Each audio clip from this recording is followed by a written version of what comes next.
I'm going to show a few different kinds of brushes here for getting a bit of a loose effect. It's dry paper, 200-pound rag paper, and this is an oval wash brush. It's a mixture of squirrel hair and synthetic. And this is a dagger brush. It's a long, skinnier, very floppy one.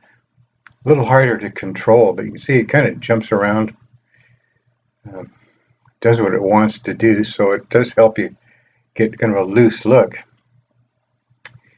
And a little more control with this small oval wash brush.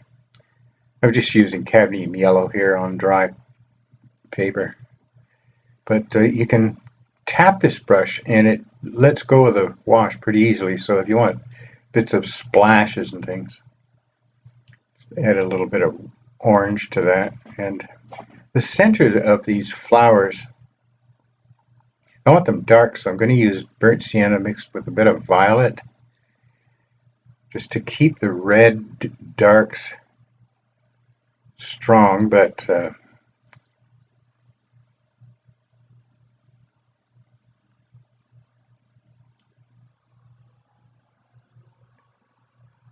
try and control this so that it bleeds just a little bit into the yellow petals.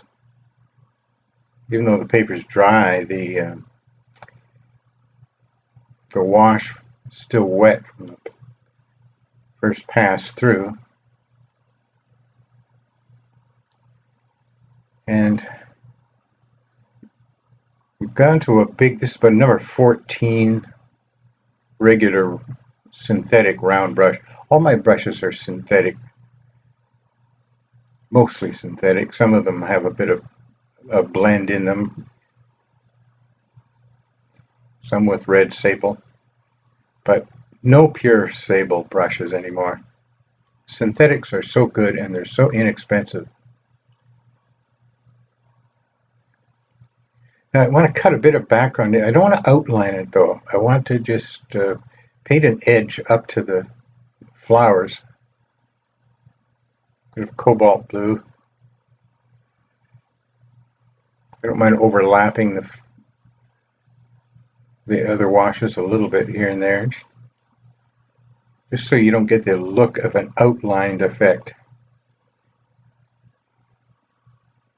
And I'm using a bit of raw sienna mixed with cobalt blue to get these very mild greens.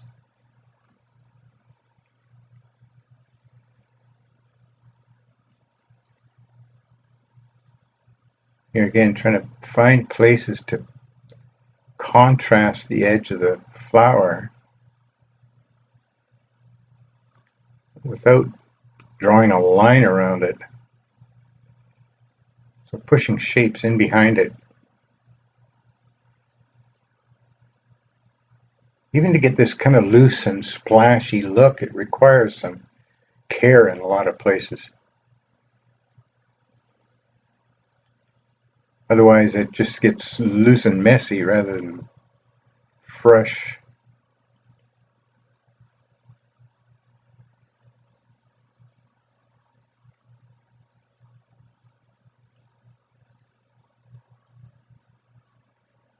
I'm going to go in with a smaller brush, what, a number 6 round brush. At least it was, I think, before the paint fell off the handle. Here again, pushing shapes up against the petals that I want to accent.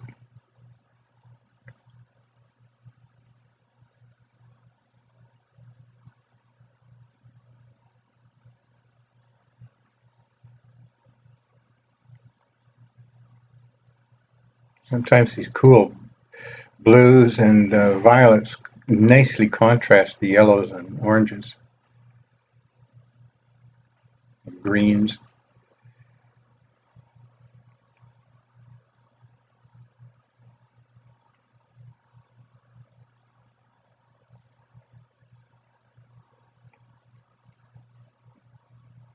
It's just the same color as I used originally on the centers of these sunflowers. This will give it a bit more shape. Now, there's a lot of hard edges because I'm working on dry paper, so I'm going to just pick a few spots and soften some of them, just so they doesn't look so contrived. This is a clean oil painting brush, just with a little bit of water on it. And just scrub a few spots, just gently, so that it doesn't look like a scrubbing painting, but just takes the harshness off those edges.